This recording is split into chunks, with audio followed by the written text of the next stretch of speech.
One of the highlights of the Country Hour was its beloved soap opera, Blue Hills, a story of family life in the fictional rural town of Tamimbla. The program was meticulously put together to be informative as well as entertaining, and it drew attention to the latest farming methods and reminded farmers of their seasonal tasks. It also, daringly, ventured into complex social issues, including alcoholism, immigration, and the adoption of war babies. One storyline outlined the romance between a white woman and a part Aboriginal man. Blue Hills was adored by country and city listeners alike for 30 years until it ended in 1979. But the Country Hour is still going strong. When television arrived, the ABC and other broadcasters were keen to use footage from the Easter show, including live footage of the Grand Parade and the famous wood chopping competitions. But the Royal Agricultural Society was so worried that such publicity was causing gate numbers to fall, they banned TV coverage altogether for several years.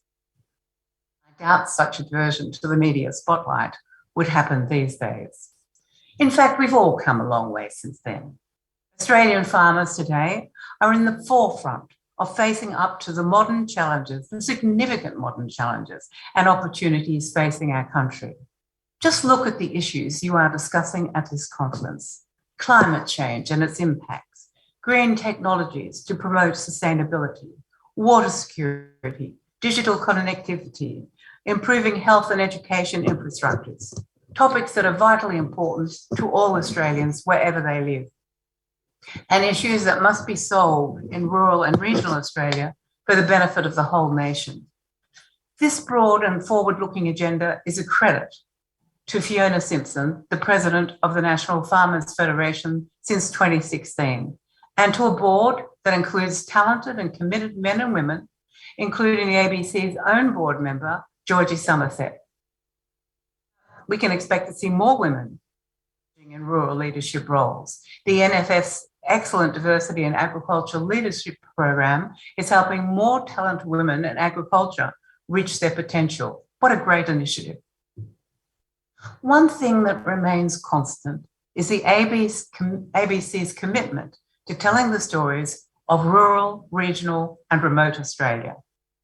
I'm aware that people in the bush sometimes feel they are under-recognised and undervalued on the national stage. But I can tell you, the ABC knows that Australians are endlessly curious about our country. They want to know what's going on. They want to go behind the cliches to discover the real stories of life on the land. And I can assure you that in the current managing director, David Anderson, you have a real champion of the bush. David spent much of his childhood in the Adelaide Hills. He still loves nothing more than a road trip to Charleville or Sale or Bathurst. He gets invigorated and energised when he spends time with local ABC officers and in local communities. In mid-2020, announced a major strategic shift for the ABC with a plan to have 75% of content makers based outside of the ABC's Sydney headquarters in Ultimo by 2025. This plan includes suburban and regional, as well as outback areas, and he is making good on that promise. Last month, the ABC announced an additional 55 journalists had been recruited to new permanent positions in Batemans Bay, Warragul, Charleville, Carnarvon, Hervey Bay, Gladstone, Whyalla, Northern, Swan Hill, and Victor Harbor. And there is to be a boost in the number of journalists in 9 existing bureaus in Horsham, Burnie, Dubbo, Wagga Wagga, Katherine, Esperance, Karratha, Longreach, and Toowoomba. These additional 55 journalists will have a significant impact on the ABC's ability to cover regional issues, from the larger regional centres to small towns and remote communities, and more importantly, allow us to include more stories of Indigenous communities. Funding for this investment was made possible through a deal struck between the ABC, Facebook, and Google, following groundbreaking Australian legislation that required those big technology platforms to compensate broadcasters for the use of their news content. Today, the ABC has journalists living and working in 58 locations across the country, supported by our teams in the capital cities.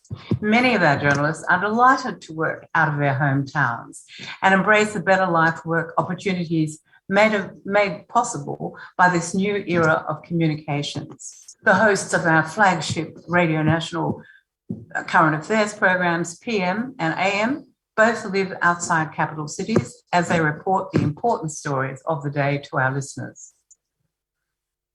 So long ago, if you grew up in a country town and you wanted to grow your career and live a rich, fulfilling life, there was a perception that your best option was to move to the city.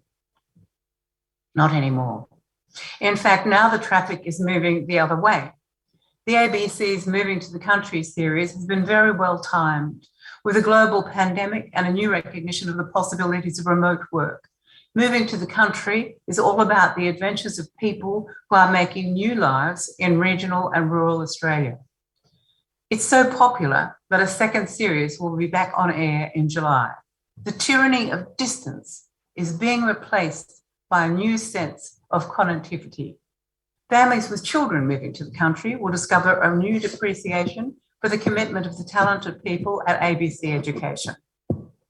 All our resources are free and of the highest quality, mapped to the Australian curriculum, covering English, maths, science, geography, history, the arts and technologies, including STEM. The ABC is playing its part to ensure that all children and young people, wherever they live, can discover excellent educational content for use at home and in the classroom. Landline and the Country Hour will continue to be flagship rural news and current affair programs for the ABC. We will always report the big industry developments, trade and market issues, and looming policy questions that matter to rural Australia. Recent stories include the impact of the invasion of Ukraine on the wheat market, the prospects for goat meat, and the need to improve regional telecommunications to overcome the digital divide between the cities and the bush. We also do welcome every opportunity to expand and enhance the way urban Australians perceive and engage with life on the land. And one way we achieve this is by using the digital platforms that we have to broaden the scope of our rural content for city audiences. They are very interested in questions such as how their food is grown and how it makes their way to their table, and what processes result in the fibres making the clothes they wear, as well as climate issues and the environment. An important part of the ABC's role is to contribute to the national identity, to celebrate who we are and to celebrate the life of our nation. Backroads, hosted by Heather Hewitt, explores the small towns and communities of Australia and encourages Australians to get out more and enjoy the diverse people and landscapes of our continent. Outback Ringer is outrageously entertaining, with larger-than-life characters wrangling larger-than-life machinery and cattle across extraordinary Australian landscapes. The ABC's Haywire, our much-loved regional youth project, created in partnership with the Australian government, has been running since 1998. Once a year, every ABC regional station selects a Haywire competition entry to represent their part of Australia. Winners work with ABC staff to produce their stories for ABC and radio and online. The Haywire stories are so honest and so revealing. I really do enjoy them. And the experience puts young Australians at the centre of the conversations that shape their local communities. It also gives talented youngsters a great opportunity to develop their careers while sharing their stories with the whole of Australia. However, when it comes to bringing the country and the city together, nothing beats dogs, especially those adorable Kelpies on muster dogs.